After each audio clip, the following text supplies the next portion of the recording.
함께 읽겠습니다. 시편 77편입니다. 시편 77편 말씀입니다.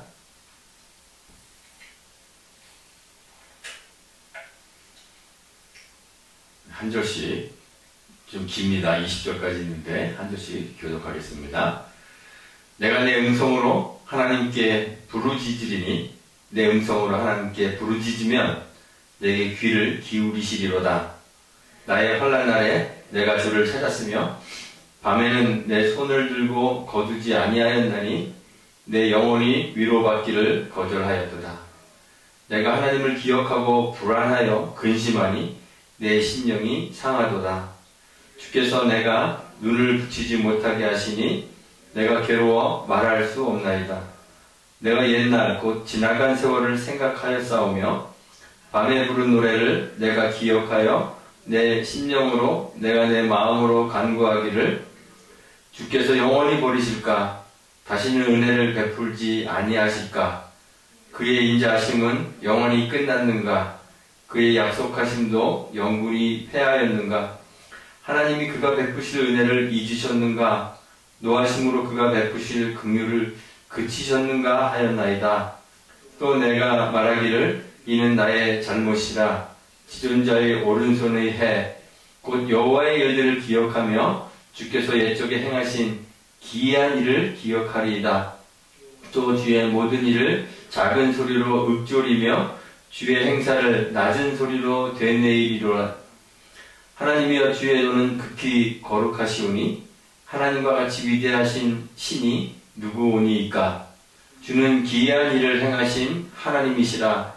민족들 중에 주의 능력 알리시고 주의 팔로 주의 백성 곧 야곱과 요셉의 자손을 속량하셨나이다. 하나님이여 물들이 주를 보았나이다. 물들이 주를 보고 두려워하며 깊음도 진동하였고 구름이 물을 쏟고 궁창이 소리를 내며 주의 화살도 날아갔나이다. 회오리 바람 중에 주의 우레소리가 있으며 번개가 세계를 비추며 땅이 흔들리고 움직였나이다. 주의 길이 바다에 있었고 주의 알 수 없었나이다. 주의 백성을 양떼같이 모세와 아론의 손으로 인도하셨나이다. 아멘. 옛날에 한국 어르신들이 이제 식당에 들어가면 여기서 제일 빨리 되는 게 뭐예요? 이렇게 묻거나 아니면 자리에 앉으면서 아무거나 제일 빨리 되는 걸로 하나 주세요. 뭐 이렇게 주문하는 거 많이 보았습니다. 먹고 싶은 거 찾는 게 아니라 빨리 되는 거 찾습니다. 그래서 외국 사람들이 한국인의 특징을 묘사할 때 그 묘사하는 단어 중에 하나가 빨리빨리입니다. 빨리빨리. 그런데 요즘 보면 빨리빨리가 한국 사람의 전유물만은 아닌 것 같습니다. 제가 미국에 처음 왔을 때 2001년도에 왔는데 인터넷 한번 쓰려면 전화기선을 빼서 컴퓨터 모뎀에 연결해서 그렇게 전화를 썼습니다. 전화선을 이제 전화기에서 빼서 컴퓨터에다가 연결하고 컴퓨터 전화기 걸면 삐삐 소리 내면서 이제 인터넷에 연결됩니다. 그림 많은 페이지 같은 거 하나 인터넷에 띄우려면 몇 분씩 기다려야겠습니다. 한참 있어야 위에서부터 조금씩 이렇게 페이지가 열리곤 했습니다. 용량이 조금 큰 자료 같은 거 하나 다운받으려면 며칠씩 걸리기도 했습니다. 그런데 요즘은 속도가 엄청 빨라졌습니다. 2000년도에 이제 했는데 그 2G를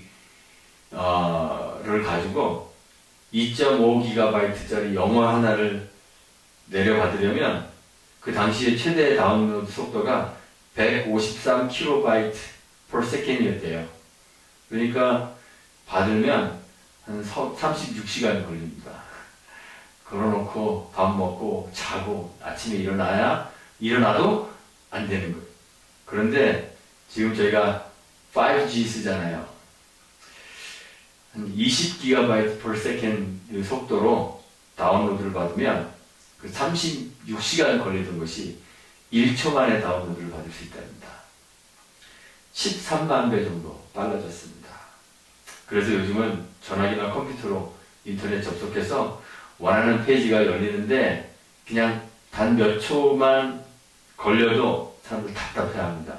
뭐가 이렇게 느려? 그래서 컴퓨터에 문제가 있나? 아니면 전화기에 문제가 있나? 아니면 인터넷에 문제가 있나? 막 그렇게 의심합니다.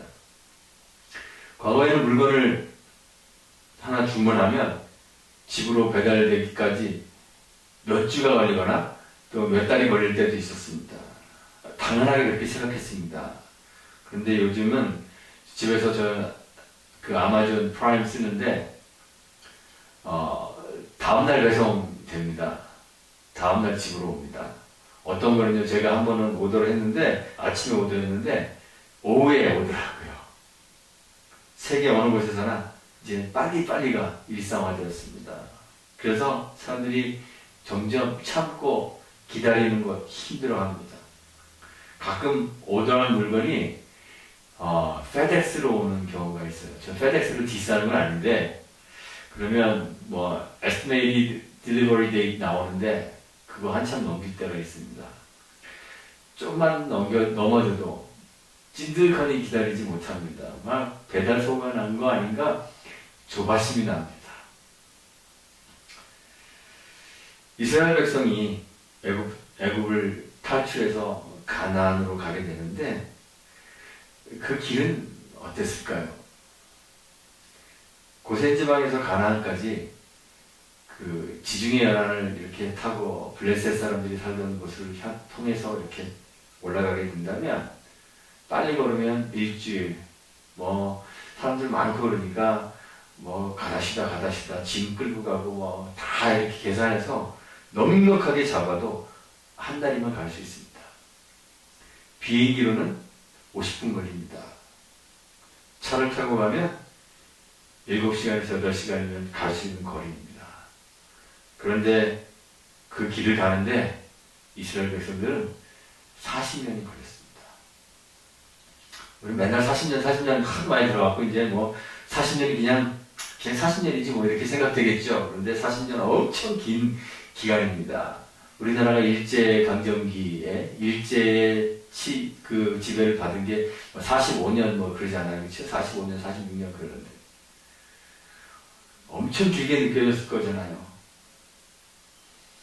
제가 미국에 온 지 이제 20년 살짝 넘었습니다. 제가 미국에 처음 올 때는 나름대로 목적과 목표를 가지고 왔습니다. 좋은 학교에서 좋은 선생님 밑에서 제가 좋아하는 공부를 해서 학위를 탁 받고 다시 학교로 돌아가서 이제 학생들 가르치는 일을 해야 되겠다 라는 그러한 목표를 가지고 왔습니다. 그런데 20년 정도 세월이 흐르는 동안 상황이 많이 변했습니다. 제가 본래 저의 머릿속에 가지고 있었던 그런 목표와 계획은 완전히 잊어버렸습니다. 제가 지금 여기서 목회하고 있잖아요.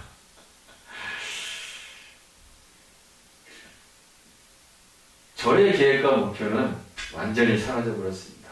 이제는 학교에서 공부하던 때도 그 기억도 가물가물합니다.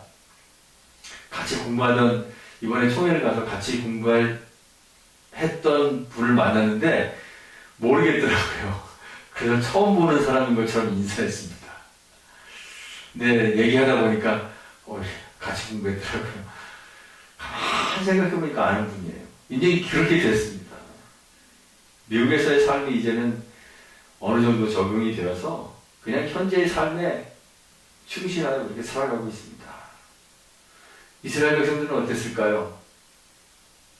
처음 애국에서 나온 사람들의 숫자가 시내산에서 인구조사를 해보니까 20세 이상의 남자가 60만 3,550명이었습니다. 성인 여자들도 그만큼 됐겠죠? 성인 여성들 그리고 아이들 다 계산해보면 최소한 한 200만 명이 되지 않았을까 이렇게 예상해 볼 수 있습니다.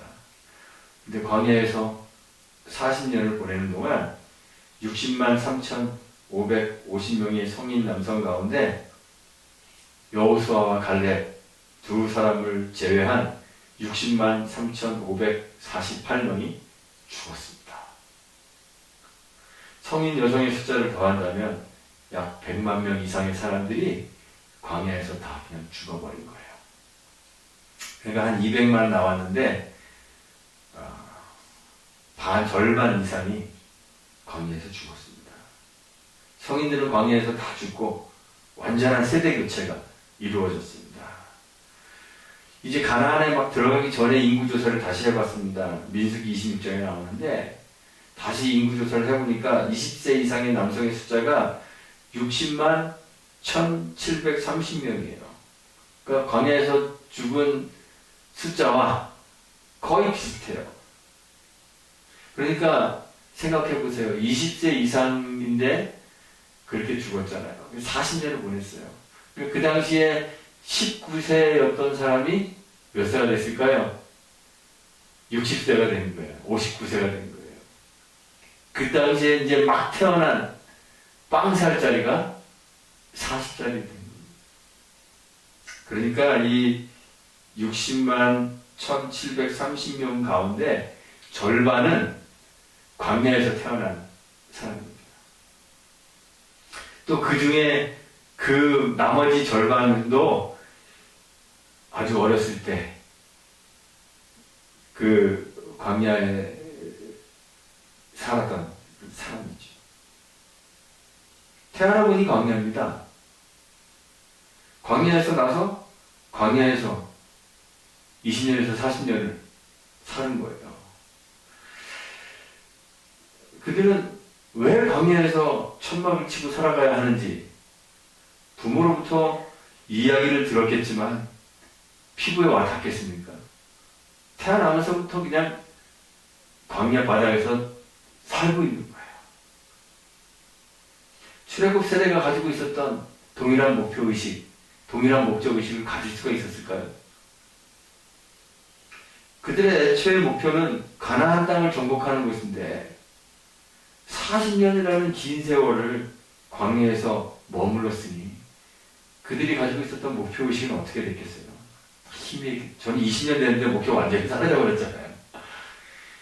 목표의식 희미해지고 광야에서의 삶은 그저 익숙해졌을 것입니다. 하나님이 그들을 가나안으로 인도하겠다고 인도해 주신다고 부모로부터 이야기를 들었는데 하나님은 그들을 거의 일주일이면 걸어갈 수 있는 데를 하나님이 이리저리로 끌고 다니십니다.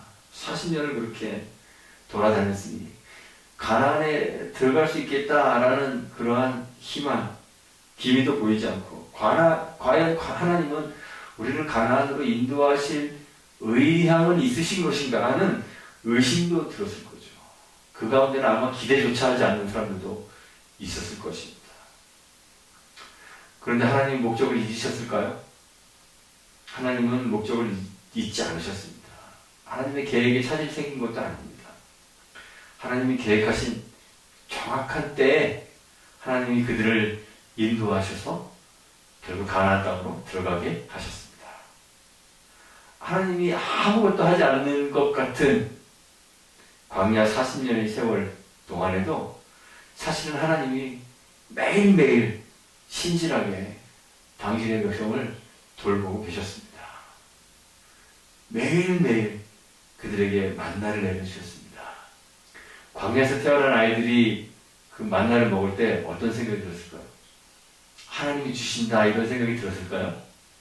그냥 어렸을 때부터 늘상 보는 게 그거예요. 아침에 일어나보면 그냥 진중에 하얀 가시 같은 열매가 떨어져 있습니다. 뭐 이거 자연이 이렇게 떨어지는 거겠지 이렇게 생각했겠죠. 태어나면서부터 그거 봐왔으니까. 그런데 사실 하나님이 그 일하지 않는 것 같이 보이는 그 광야 40년 동안 일하신 거예요. 만나를 내려서 그들을 먹이셨습니다. 사막에 강을 내셔서 마실 음료를 제공해 주셨습니다. 그들의 의복이 닳아 헤어지지 않도록 꼼꼼하게 관리해 주셨습니다. 걷는 동안 그들의 발이 부르트지 않도록 보호해 주셨습니다. 이스라엘 백성들은 하나님의 약속이 더디다고 그가 자신들을 잊어버린 것 아닌가 초조하고 불안해했겠지만 사실 하나님이 그들이 보이지 않는 곳에서 일하고 계셨습니다. 신실하게 일하고 계셨던 거예요.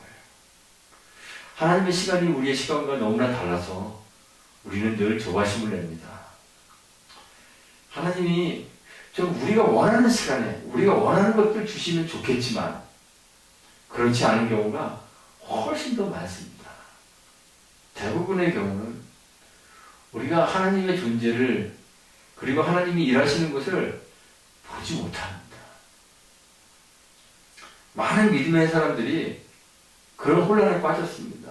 과연 하나님은 일하고 계시는가?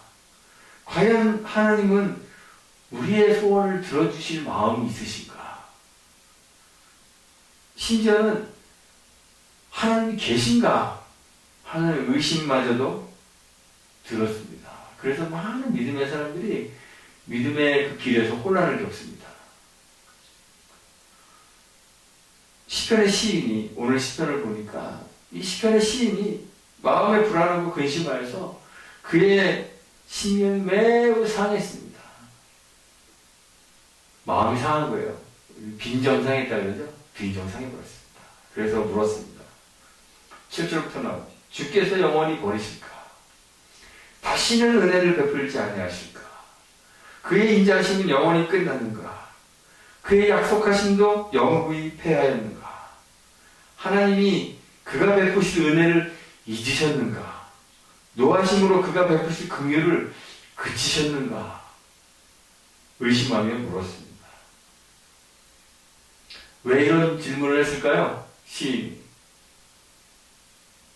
그가 화난을 당하여 여호와께 부르짖었는데 1절에 보니까 내가 화난을 당하여 여호와께 부르짖겠다. 그러면 여호와께서 대답하시리라, 응답하시리라 그러잖아요.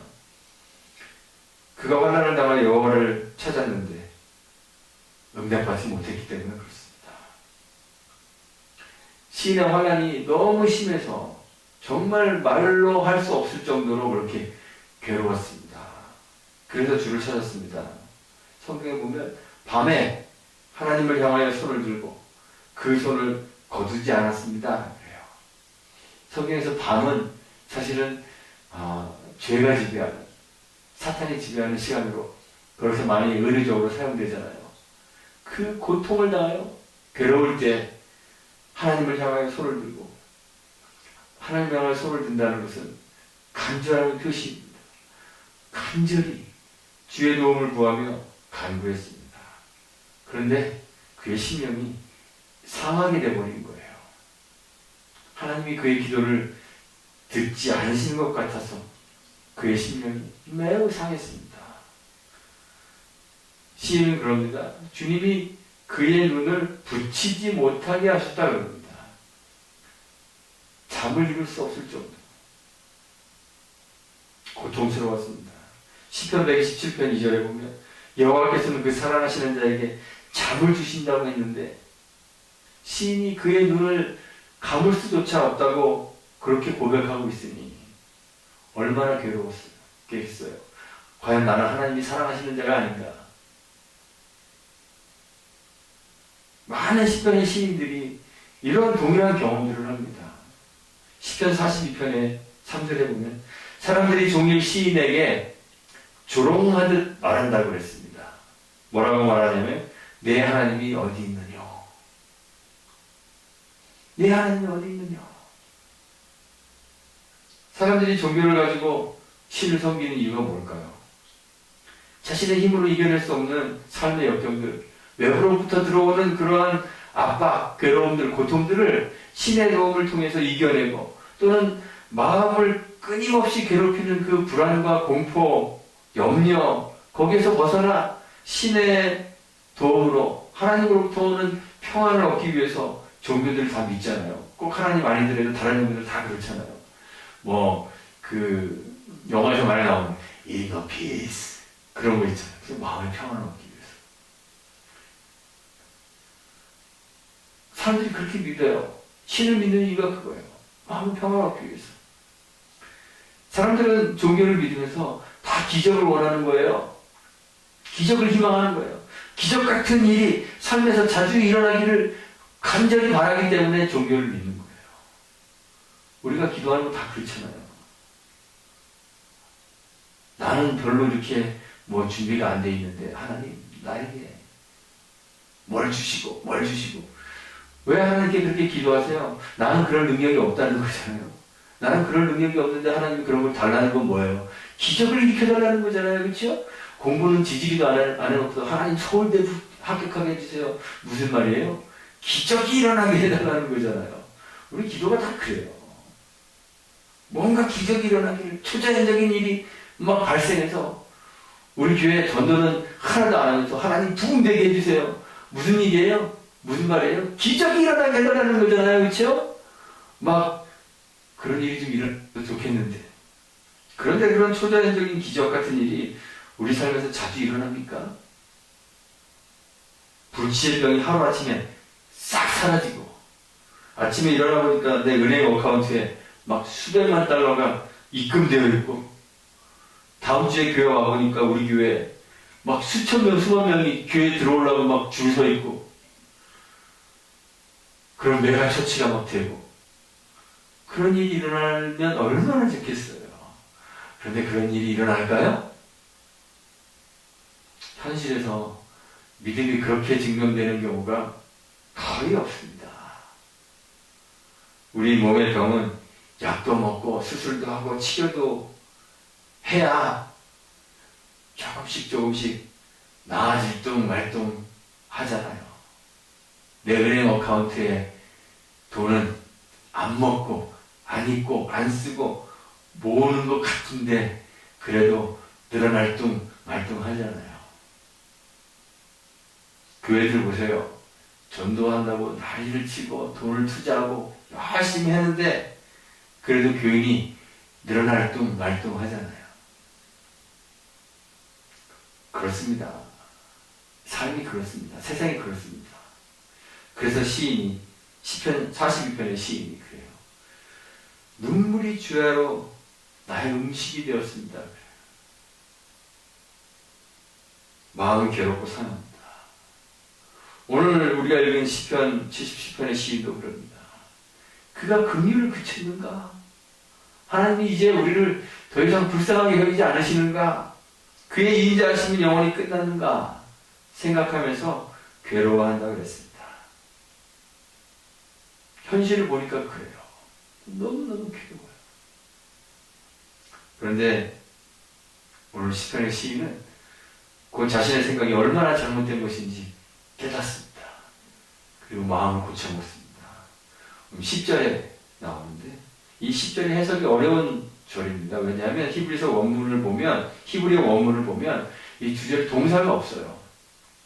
그래서 오늘 우리가 읽은 개역성경에서 나의 잘못이라고 번역한 이 단어를 동사로 번역을 하게 되면 이 단어는 호소하다라는 뜻을 가져요. 그래서 그렇게 해석하기도 합니다. 오늘 개역성경에는 또 내가 말하기를 이는 나의 잘못이라 지존자의 오른손에 해 그리고 11절에 넘어오면 곧 뭐뭐뭐뭐 이렇게 나오는데 그래서 지존자의 오른손에 해를 11절과 연결시켜서 이렇게 해석하고 있는데 사실은 이 10절에서 영어 성경 보면 마침표가 찍혀져 있습니다. NIV에서는 이렇게 번역합니다. 호소하다를 이 단어를 호소한 어필로 봐서 Then I thought to this I will appeal the ears of the right hand of the Most High 이렇게 번역했습니다. 한글 개역개정의 번역대로 한다면 하나님의 은혜와 긍휼이 영원히 끝났는가 이렇게 의심했던 이 시인이 자기의 잘못을 깨닫는 거예요. 아, 이게 나의 잘못이구나. 이것이 나의 연약함에서 비롯된 것이구나. 이렇게 자각하고 믿음으로 돌아서는 그런 신경의 변화를 보여주고 있어요. 근데 NIV의 번역대로 한다고 해도 우리가 보면 이제 시인이 자기 의심을 떨쳐버리고 전능자의 오른손으로 기이한 일들을 행사하시던 때 그때를 상호하면서 그것에 호소하겠다 이러한 표현이 되는 거예요. 절망에서 소망으로 회귀한다고 그렇게 보여주는 것입니다. 11절에 보면 이런 이야기가 나옵니다. 여호와의 일들을 기억하며 주께서 옛적에 행하신 기이한 일들을 기억하며 12절 주의 모든 일을 작은 소리로 읊조리고 주의 행사를 낮은 소리로 되뇌이겠다 이렇게 이야기했습니다. 시인은 하나님을 의심하고 불평을 쏟아냈던 자신의 잘못을 바로 깨달으면서 이제 나는 주님이 구원을 베푸셨던 그 역사적 사건들을 기억하고 그것을 묵상하겠다. 그렇게 함으로 나의 믿음을 새롭게 하겠다. 이렇게 결심하는 것입니다. 시인이 기억했던 이 사건은 이스라엘 백성의 출애굽 사건입니다. 이 시편을 읽어보면 홍해의 물들이 줄을 모았다고 했습니다. 물들이 줄을 모았다라고 한 것은 그 물은 홍해의 물들입니다. 홍해의 물들이 줄을 보고 두려워했습니다. 이 두려워했다는 단어의 원래의 뜻은 해산의 고통을 뜻하는 것입니다. 여호와 하나님께서 임재하시자 물들이 그 여인의 해산의 고통과 같은 그런 깊은 두려움에 고통에 빠졌다는 거예요. 하나님께서 우레로 즉 천둥이죠. 천둥과 번개로 비와 폭풍을 일으키며 하나님이 임재하십니다. 그러자 물들이 두려워하고 기품이 진동하며 땅이 흔들리고 움직였다고 했습니다. 바다, 강 이런 물들은 사실 이중적인 그런 의미가 있는데요. 물은 신약성경 요한복음에 보면 그 성령을 의미하잖아요. 그렇죠? 그래서 내 배에서 생수의 강이 넘쳐나겠다라면 성령이 그 안에서 충만하게 역사한다는 것을 이제 의미하게 되는데 물은 그렇지만 바다, 강 이런 것들은 사실은 구약 성경을 보면 하나님을 대적하고 이 피조세계 그리고 하나님의 백성들의 질서를 위협하는 그런 세력으로 많이 묘사됩니다. 그래서 그 바다는 사실 사탄과 같아요. 그래서 요한계시록 21장에 보면 마지막 때가 되어서 새하늘과 새 땅이 열리게 되면 그 새하늘과 새 땅이 열리는 새 천지에는 바다가 있을까요? 없을까요? 없습니다. 요한계시록 21장 1절에 보면 마지막 때 새 하늘과 새 땅이 열리면 거기는 바다도 다시 있지 않겠다. 이렇게 기록하고 있습니다. 이 바다는 하나님 대적하는 세력을 표현하는 거예요. 하나님께서 하나님 백성을 괴롭히고 질서를 어지럽히는 하나님의 통치를 위협하는 이 원수들에게 하나님 분노하시고 그들과 싸우신다는 거예요. 싸우셨다는 거예요. 원수의 세력들을 격파하시고 두려움에 떨게 만드시고 몸부림치도록 만드셨다는 거예요. 바다를 정복하셔서 바다를 가르시고 바다 항구에 한가운데 길을 내셨다는 거예요. 홍해가 갈라진 그 사건은 이스라엘 백성들이 잘 도주할 수 있도록 하나님께서 길을 열어주신 사건이기도 하지만 하나님께서 모든 하나님을 대적하는 세력들을 완전히 부수시고 하나님의 백성을 보호하신다는 그런 상징적 의미가 그 안에 들어있는 거예요. 그런데 시인이 이 과거에 하나님이 하셨던 하나님의 오른손으로 하셨던 이 기이한 일들을 묵상하면서 이런 고백을 합니다. 주의 길이 바다에 있었고 주의 고든 길이 큰 물에 있었으나 홍해가 갈라져서 길이 난 것을 말하는 거죠. 그런데 주의 발자취를 알 수 없었습니다. 이렇게 고백합니다. 강한 동풍이 불어서 바다가 갈라졌습니다. 마른 땅이 되고 물은 좌우에 벽처럼 쌓여져 있었습니다. 그런데 그 길에 여호와 하나님의 발자국이 남겨지지 않았다는 거예요. 무슨 뜻일까요? 여호와 하나님이 보이지 않게 임재하셨다는 것입니다. 하나님의 능력이 나타났지만 사람들이 하나님의 모습을 볼 수는 없었다는 거예요. 얼마나 넓게 그렇게 갈라졌을까요? 쉽게 영화 보면 모세가 이렇게 할 때 바람 확 불어가고 딱 옆에 이렇게 요만큼 한 10줄로 이렇게 건너갈 수 있도록 바다가 갈라지잖아요.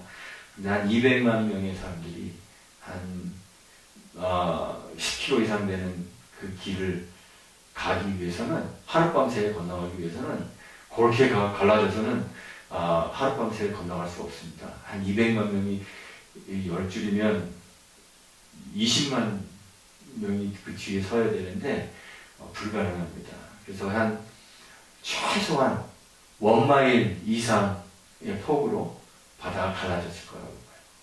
그러니까 그 가운데 걸어가는 사람은 양쪽에 벽이 되어 있는 바닷물을 보기도 어려웠겠죠. 그러니까 바다가 갈라졌는데 길이 있네? 그냥 건너가는 사람들도 많았다는 거죠. 여기가 바로 믿음이 필요한 순간입니다. 과거에 구원을 베푸셨던 그 하나님의 오른손의 기사를 묵상하던 그 시인은 하나님이 자기 백성을 위해서 신실하게 일하셔서 구원과 은혜를 베풀고 계시지만 사람들은 하나님의 은혜 가운데 있으면서도 정작 그것이 하나님의 은혜인지 하나님을 보지 못하는 일이 비일비재하다는 거예요. 하나님이 엄청난 기적을 일으키셔서 천둥과 번개와 폭풍을 동원하여 바다를 가르시고 바다 한가운데 고든 길을 내셨지만 정작 하나님의 은혜를 수여받는 그 은혜의 수여자들은 그 길을 걸으면서도 하나님의 발자취를 보지는 못했습니다. 시인이 하나님께 왜 은혜를 베풀어 주지 않느냐고, 하나님의 은혜를 이제는 영원히 베풀지 않으실 거냐고 그렇게 부르짖고 간구할 때에도 사실은 하나님이 은혜를 베풀지 않으셨던 것도 아니고 약속을 영원히 폐하셨던 것도 아니고 긍휼을 그치신 것도 아니고 그를 영원히 버리신 것도 아니었다는 것을 깨달은 거예요. 하나님은 여전히 신실하게 일하고 계셨고 은혜를 베풀고 계셨지만 시인이 하나님의 일하시는 것을 보지 못하고 있었으며 깨닫지 못하고 있었다는 사실을 고백하는 것입니다. 그래서 시인이 맨 마지막 절 20절에 고백합니다. 주님의 발자취를 알 수 없을 때 주께서는 주의 백성을 양떼와 같이 모세와 아론의 손으로 인도하고 계셨군요. 모세와 아론이 이스라엘 백성들을 인도하고 있는 줄 알았는데 사실은 하나님이, 여호와 하나님이 인도하고 계시는 것이었군요. 믿음의 고백을 하게 되는 것입니다. 우리도 시인처럼 조바심을 가지고 살고 있습니다. 늘 조급합니다. 빨리빨리. 하나님이 좀 빨리빨리 우리가 원하는 일 해주셨으면 좋겠다. 불평합니다. 하나님 왜 이렇게 느리세요? 거북이세요? 우리의 삶을 짓누르는 환난이 크고 무겁고 괴롭고 그래서 불안한 일들이 첩첩이 쌓여 있는데 주님을 찾아도 대답이 없고 도움을 구하여도 기적 같은 구원이 임하지 않아서 우리 참 괴롭고 힘들어합니다. 주께서 우리를 영원히 버리신 것은 아닌가? 주의 은혜와 인자가 영원히 끝나버린 것인가? 긍휼 베풀기를 그치셨는가? 시인이 품었던 이러한 동일한 의심을 우리도 마음에 품고 살아가지는 않습니까? 그런데 그때 주께서 행하셨던 주님의 오른손으로 베푸셨던 구원을 베푸셨던 그 놀라운 일들을 기억하십시오. 그리고 묵상하십시오. 하나님은 신실하셔서 우리 눈에 보이지 않을 때에도 우리를 위해서 일하고 계심을 알게 될 것입니다. 하나님 어찌해야 나를 버리시나이까? 우리 주님이 십자가에서 울부짖으셨죠. 마치 하나님은 우리 주님을 외면하고 그에게 은혜와 긍휼을 베풀기를 그치신 것처럼 보였던 그 십자가 위에 거기서도 주님이 일하셨습니다. 우리 하나님이 일하셨습니다. 주를 믿는 모든 자들에게 영원히 꺼지지 않는 생명을 그 십자가 위에서 우리 하나님이 나눠주고 계셨습니다. 주님께 버림받은 것 같은 그렇게 느껴지는 그 순간에도 하나님은 신실하게 우리의 구원을 위하여 일하고 계셨던 거죠. 환난과 고난이 많은 삶을 살아가고 있습니다. 저 여러분들 다 근심하며 불안에 떨 수밖에 없는 삶을 살고 있습니다. 그래서 우리도 시인처럼 하나님의 은혜를 그치셨는가? 하나님의 긍휼을 그치셨는가? 의심하는 마음이 들 때도 있습니다. 그때 우리도 시인처럼 옛적에 행하셨던 주님의 기이한 일들을 기억할 수 있게 되기를 바랍니다. 말씀에 기록되어 있는 하나님의 강한 손을 펼치셨던 그 구원의 일들을 기억하십시오. 묵상하십시오. 그러면 지금도 일하고 계시는 하나님에 대한 믿음을 가질 수 있게 될 것입니다. 그래서 주님의 구원에 대한 확신을 가지고 소망을 잃지 않고 살아가는 저와 여러분들이 되시기를 주님의 이름으로 축원하고 부탁드리겠습니다. 기도하겠습니다. 하나님 감사합니다. 삶이 참 힘듭니다. 힘겹고 어려운 일들이 많아서 주님의 도움과 인도가 꼭 필요합니다. 그런데 우리는 주님의 뜻과 계획을 잘 알지 못해서 항상 조급해하고 오래 참고 인내하지를 못합니다. 주님이 우리를 잊으셨는가? 우리를 버리실까? 다시는 은혜를 베풀지 않으시는가? 긍휼을 그치셨는가? 의심하고 불안해합니다. 주님의 말씀 속에서 말씀에 기록된 주님의 기이한 일들을 기억하게 하시고 묵상하게 하옵소서. 주님의 신실하심과 능력을 그래서 믿음으로 고백하게 하옵소서. 우리 인생의 암흑기 같은 황량한 길을 걸어갈 때에도 주님이 신실하게 일하고 계시며 우리를 구원하고 계시는 것을 믿음으로 고백할 수 있도록 우리의 눈을 열어주옵소서. 이 믿음 안에서 주님의 구원과 인도를 경험하고 고백할 수 있도록 복 내려주시기를 원하며 예수님의 이름으로 기도합니다. 아멘.